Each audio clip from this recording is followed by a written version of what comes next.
नमस्कार. प्रार्थनाच किचनमध्ये पुन्हा एकदा तुमच्या सर्वांचं मनापासून स्वागत आहे. तर आज आपण एकाच व्हिडिओमध्ये दोन वेगवेगळ्या प्रकारचे पराठे पाहणार आहोत. तर सर्वप्रथम आपण इथे मक्याचा पराठा बनवूया. त्यासाठी एका मिक्सरच्या भांड्यामध्ये मी अर्धा वाटी मक्याचे दाणे घेतलेले आहेत. त्यानंतर मी ते घातलेले आहेत 1 चमचा तिखट, चवीनुसार मीठ, 1 चमचा धना पावडर, 1 चमचा चाट मसाला. हे मिक्सरला फिरवून मी छान असे त्याचे मिश्रण तयार करून घेतलेले आहे. लाटून घेतलेल्या चपातीवरती हे मिश्रण मी छान असे व्यवस्थित लावून घेतलेले आहे. त्यानंतर बारीक किसलेले पनीर मी याच्यावरती घातलेले आहे. त्याचबरोबर बारीक चिरलेली कोथिंबीरसुद्धा मी इथे पसरवून घेतलेली आहे.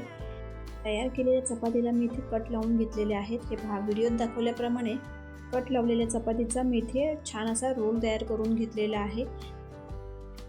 तयार झालेला रोल मी इथे छान असा हलक्या हाताने लाटून घेणार आहे. एकदम हलक्या हाताने तुम्हाला इथे लाटून घ्यायचं आहे. त्यानंतर पॅन गरम करून त्यावरती हा पराठा घालून दोन्ही बाजूने तूप लावून छान असे आलटून पालटून शेकवून घ्यायचे आहे. छान असा खरपूस भाजून झाल्याच्या नंतर हा पहा आपला कॉर्न पराठा इथे तयार झालेला आहे. आपली पुढची रेसिपी आहे आलू पनीर पराठा. त्यासाठी मी इथे एक उकडलेला बटाटा हा किसणीवरती बारीक असा छान किसून घेणार आहे. त्याचबरोबर मी इथे एक पनीरचं क्यूबसुद्धा बारीक किसून घेतलेले आहे.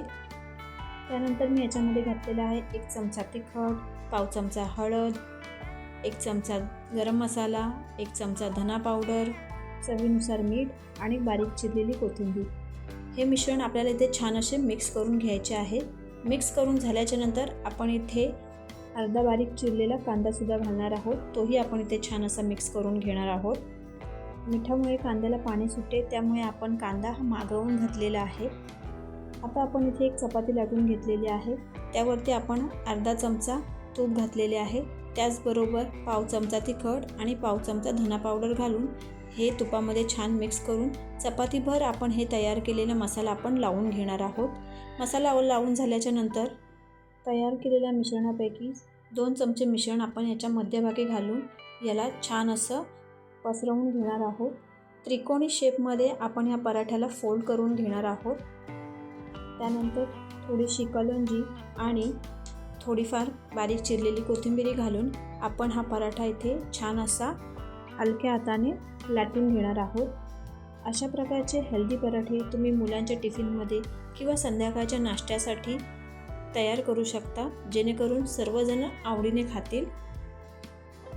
पॅन गरम करून आपण इथे खाली बाजूला तूप लावून घेऊया. त्यानंतर हा पराठा शेकण्यासाठी पॅनमध्ये घालूयात. तूप घालून आलटून पालटून शेकवल्यानंतर आपला छान असा आलू पनीर पराठा इथे तयार झालेला आहे. तुम्हाला या रेसिपी कशा वाटल्या ह्या मला कमेंट बॉक्समध्ये नक्की कळवा. पराठ्याची रेसिपी आवडल्यास चॅनलला नक्की सबस्क्राईब करा, जेणेकरून असेच नवनवीन व्हिडिओ मला तुमच्यापर्यंत पोहोचवता येतील. व्हिडिओ पूर्ण पाहिल्यास तुमच्या सर्वांचे मनापासून आभार.